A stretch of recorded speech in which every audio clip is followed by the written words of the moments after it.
I had always dreamed of the day my son would get married. I imagined helping with the preparations, watching him stand proudly at the altar, and welcoming a daughter-in-law who would become like a daughter to me.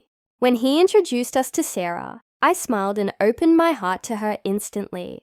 She was charming, intelligent, and seemed to make him happy, which was all I had ever wanted.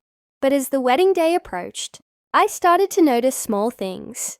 Sarah pulling away when I offered to help with arrangements, avoiding eye contact when we were in the same room, and redirecting conversations when I tried to connect. I dismissed it at first. Maybe she was nervous or overwhelmed. I tried harder, offering her my jewelry for the wedding, baking her favorite desserts, even stepping back so she could make her own decisions. But my efforts only seemed to annoy her more.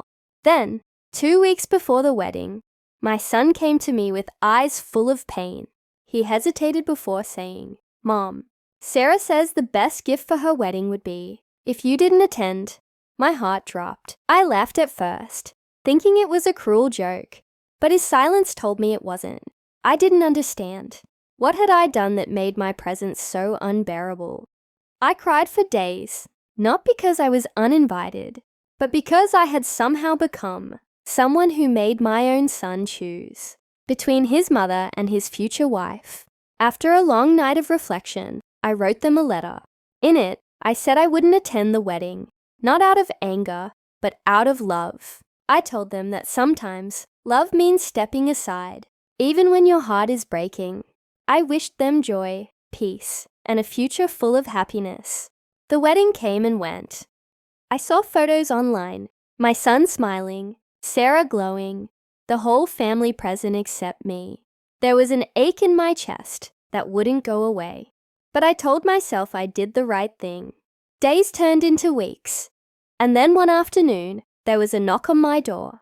It was Sarah, holding a small box and wearing a tearful expression I had never seen before. She apologized. She told me she had been afraid of being compared, of not being good enough, of losing her place in my son's life. She said my absence at the wedding had been a wake-up call. Inside the box was a framed photo of my son and me from his childhood, and a note, "You are still family." In that moment, I realized that sometimes, even love that goes unrecognized can plant the seeds for healing. And maybe, just maybe, this was the beginning of a new chapter.